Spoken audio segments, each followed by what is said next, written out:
तो hello friends, welcome back to my channel. और friend, आज का जो वीडियो सीरीज होने वाला है वो काफी इंटरेस्टिंग होने वाला है। वीडियो का ड्यूरेशन भी काफी लंबा होने वाला है, और लंबा इसलिए क्योंकि आपको पता है कि ये जो सब्जेक्ट है काफी कॉम्प्लेक्स सब्जेक्ट है, और कॉम्प्लेक्स के साथ साथ काफी इंटरेस्टिंग सब्जेक्ट भी है। तो जो भी चीजें हमने प्रोवाइड की हैं पिछले लेक्चर्स के अंदर, वो सारी चीजें हमारे प्लेलिस्ट के अंदर आपको मिल जाएंगी। प्लेलिस्ट का लिंक आपको नीचे डिस्क्रिप्शन बॉक्स में मिल जाएगा, आप वहां से प्लेलिस्ट को एक्सेस कर लीजिएगा। आज की वीडियो सीरीज के अंदर बेसिकली हम डिस्कस करने वाले हैं बेसिक इलेक्ट्रिकल इंजीनियरिंग के अंदर फेरोमैग्नेटिक मटेरियल्स को। तो फेरोमैग्नेटिक मटेरियल्स को जानने से पहले उसके जितने भी टर्म्स होते हैं उन सारे टर्म्स का जानना हमारे लिए बेहद जरूरी है। तो यहाँ पे मैंने चीजों को डायरेक्टली फिगर के माध्यम से मैंने यहाँ पे पिक्चर्स अटैच कर दिए हैं, क्योंकि चीजों को लिखने का मेरे पास थोड़ा सा समय नहीं था, क्योंकि बहुत सारी चीजों को अकेला हैंडल कर पाना थोड़ा सा मुश्किल है। बहुत सारे लेक्चर्स होते हैं, बहुत सारी चीजें होती है, अलग अलग सब्जेक्ट है, उन सारे सब्जेक्ट को अकेला हैंडल कर पाना थोड़ा सा मुश्किल था। तो मैंने सोचा कि फिगर ही अटैच कर दिया जाए, क्योंकि वक्त की कमी है और चीजों आपको समझानी है और चीजों को बताना है किस तरीके से आप चीजों को अप्लाई करेंगे। और हो सकता है कि इस बुक का जो कह सकते हैं ये बुक आपके पास अवेलेबल भी होगा। तो वो क्या होता है, तो सबसे पहले हम स्टार्ट करते हैं फेरोमैग्नेटिक मटेरियल को। तो उससे सबसे पहले हम जान लेते हैं कि प्रॉपर्टीज क्या होते हैं। तो इसका सबसे पहला पॉइंट क्या है, a typically property of ferromagnetic materials is a hydrous, okay, and hydraulics may be defined as the lag in the change of magnetization behind the variation of the magnetic field। यानी जो आपका हाइड्रेसिस है उसका मतलब होता है डिफाइन करना Lang को किसके रूप में, चेंजेस ऑफ मैग्नेटाइजेशन के रूप में, जो किसके बीच में होता है, behind the variation of magnetic field, यानी मैग्नेटिक फील्ड के पीछे रहता है। उसके बाद कह रहा है because of hysteresis the magnetization of ferromagnetic material depend not only the extent of the magnetizing field at the given instant but also on the magnetization history of the material।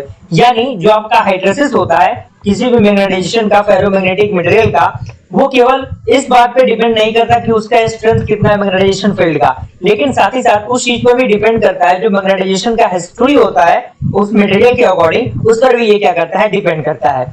अगला पॉइंट कह रहा है कि any initially unmagnetized placement of a ferromagnetic material is subjected to increase or decrease the magnetic field, and the magnetic field inductance B varies as the function of H along the closed loop called as the hysteresis loop। यानी जो आपका B को carry करेगा, यानी जो आपका magnetic field जो आपका इंडक्शन होता है B और जो आपका H होता है, उसके बीच का जो क्लोज लूप बनेगा, वो क्लोज लूप बनने के प्रोसेस को ही हम क्या कहते हैं, हाइड्रेसिस लूप कहते हैं। ओके, तो ये चीजें क्या होती है, बी और एच क्या होता है, उसको मैंने ऑलरेडी इंट्रोडक्शन के वीडियो सीरीज के अंदर डिस्कस किया हुआ है, तो आप उन वीडियोस को जरूर देख लीजिएगा।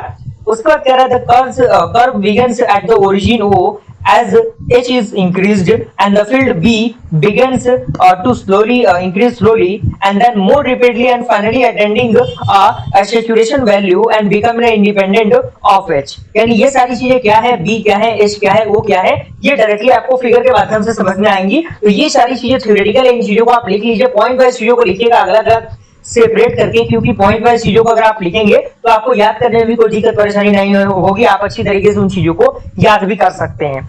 And the maximum value of B is the saturation flux density Bs and the corresponding magnetization is saturation magnetization Mg from the saturation point A, and the curve does not retrace its original path as the field H is reduced। यानी ये आपका जो Bs है, Bg है, जो आपका B है, ये सारी चीजें कहीं ना कहीं उस फिगर के अंदर आपको देखने को मिलेंगी। तो ये सारी चीजें आपको वहां पे मिल जाएंगी, बिल्कुल आपको टेंशन नहीं लेना है। और साथ ही साथ BR भी है। तो डायरेक्टली हम यहाँ पे चलते हैं, आप इन चीजों को लिख लीजिएगा। ये आप फिगर देखिए, फिगर काफी कॉम्प्लेक्स नहीं है, काफी इजी फिगर है, बस यहाँ पे नेमिंग किया गया है, तो आपको लग रहा होगा कि फिगर काफी कॉम्प्लेक्स है।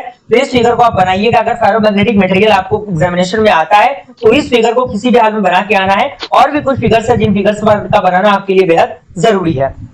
तो यहाँ पे आप देख सकते हैं ये फिगर है, hysteresis loop showing path of B as H is changed। तो यहाँ पे आप देख सकते हैं ये BG है, ये A है, ये आपका BG है, और भी जो डिफरेंट टाइप ऑफ चीजें होती हैं वो सारी चीजें यहाँ पे मेंशन की गई हैं, और यहाँ पे सारी चीजें बताई गई हैं कि कौन सी चीजें क्या होती हैं। और इसी में कह रहा है to reduce the magnetic induction within the specimen to zero, that means point D यहाँ पे होगा कहीं, आप थोड़ा सा उसको देखें तो यहाँ से पॉइंट डी आपको दिख रहा होगा। A field of magnitude H of C must be extremely applied in a direction opposite that of the original field, and H C is called as the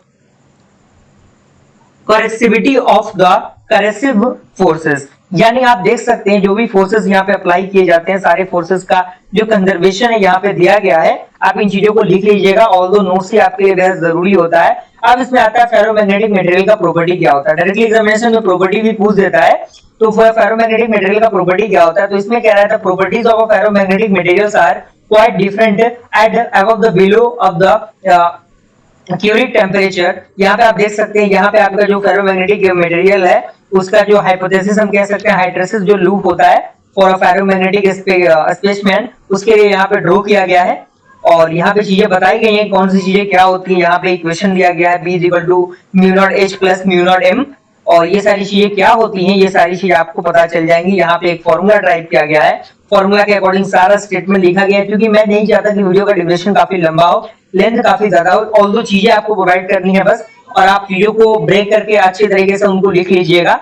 और क्योंकि वक्त की कमी है तो इसलिए चीजों को जल्दी जल्दी लेके चलना पड़ रहा है। अब इसमें कुछ कह सकते हैं कि कुछ असम्पशंस आते हैं, जिसमें सबसे पहला कंडीशन आता है ferromagnetic materials at the high temperature, यानी जब टेम्परेचर काफी ज्यादा हो तो फेरोमैग्नेटिक मटेरियल क्या होंगे। उसके लिए जो लास्टली फॉर्मूला जो ड्राइव होके आएगा, ऑल्दो आपको स्टेटमेंट याद हो या ना हो, फॉर्मूला याद होना चाहिए, फिगर याद होना चाहिए प्रॉपर नेमिंग के साथ, क्योंकि फिगर और फॉर्मूला ही बहुत ज्यादा इंपॉर्टेंट होता है। तो m इज इक्वल टू क्या होगा, NP B10H और bracket of mu naught PB divided by K and capital D, और मल्टीप्लाई में आपका क्या है H प्लस लेमडा M, जो कि इक्वेशन थर्ड हो जाएगा। अब इसी के साथ इसको थोड़ा सा हम सिंप्लीफाई वगैरह करेंगे, तो सिंप्लीफाई करके हम कुछ इस प्रकार से इस इक्वेशन को लिख सकते हैं। आप देख सकते हैं सारी चीजें यहाँ पे दी गई हैं, और ये आपका सेकंड कंडीशन है, जब ferromagnetic material below the Q temperature that means T is less than T of C, तो यहाँ पे आपका दिया गया है, और इसके अकॉर्डिंग जो फॉर्मूला ड्राइव होके आएगा ये फॉर्मूला है। और इस फॉर्मूला का थोड़ा सा हम शॉर्टली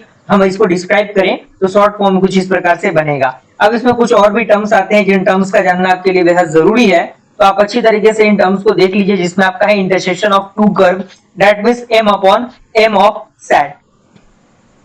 तो यहाँ पे मैंने फिर से कहा कि स्टेटमेंट देख के आपको घबराने की जरूरत नहीं है। स्टेटमेंट याद हो या ना हो उससे कोई मैटर नहीं करता, आपका जो कह सकते हैं फिगर है, जो डायग्राम है, जो ग्राफ है, वो चीज आपकी बेहतर होनी चाहिए।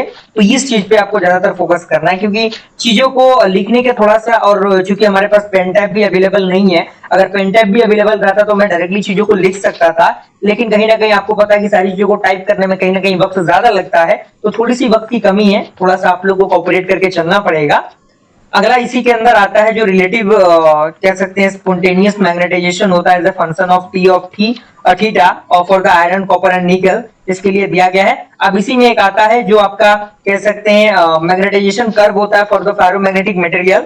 तो यहाँ पे दिया गया the permeability mu of a substance is given by mu is equal to B upon H that means mu naught mu r, जहाँ पे B आपका क्या है मैग्नीट्यूड है for the flux density T, and H आपका क्या है magnetic field है इंटेंसिटी, जिसका यूनिट क्या होगा एम्पियर मीटर इनवर्स होगा, और म्यू नॉट क्या है परमिबिलिटी ऑफ अ वैक्यूम, जिसका क्या आपका वैल्यू होता है 400 पाई और nano H m to the power -1, और म्यू क्या है आपका रिलेटिव परमिबिलिटी है फॉर द सब्सटेंस। ओके, अब यहाँ पे दिया गया है कुछ चीजें, जैसे आप देख सकते हैं Rowland ring method of obtaining the magnetization curve, यानी मैग्नेटाइजेशन कर्व को ऑब्टेन करने के लिए जो रिंग का फॉर्मेट होता है, ये रिंग का फॉर्मेट बहुत ज्यादा इंपॉर्टेंट है, डायरेक्टली एग्जामिनेशन में ये पूछ देता है। तो कई बार सारी चीजों को देखना आपके लिए बेहद जरूरी है, नोट्स को बनाते रहिएगा ताकि चीजें क्लियर हो। ये उसका ग्राफिकल रिप्रेजेंटेशन है, ग्राफिकल रिप्रेजेंटेशन आप देख सकते हैं चीजों को।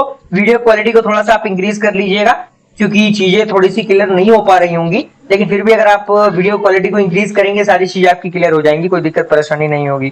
और भी कुछ पॉइंट्स है, कुछ ग्राफ्स यहाँ पे दिए गए हैं, आप सारी चीजों को देख सकते हैं। तो इसी के साथ ये हमारा टॉपिक कंप्लीट होता है। हो सकता है कुछ चीजें समझाने में इधर उधर हो गई होंगी, लेकिन मैंने पहले ही कहा चीजों को फिगर के माध्यम से अटैच किया गया है, और कहीं ना कहीं रिसोर्सेस बहुत ज्यादा अवेलेबल है नहीं मेरे पास, तो जो भी चीजें प्रोवाइड की जा रही है आपके फायदे के लिए ही प्रोवाइड की जा रही है। तो मिलते हैं अगले वीडियो में फ्रेंड्स, तब तक के लिए थैंक यू।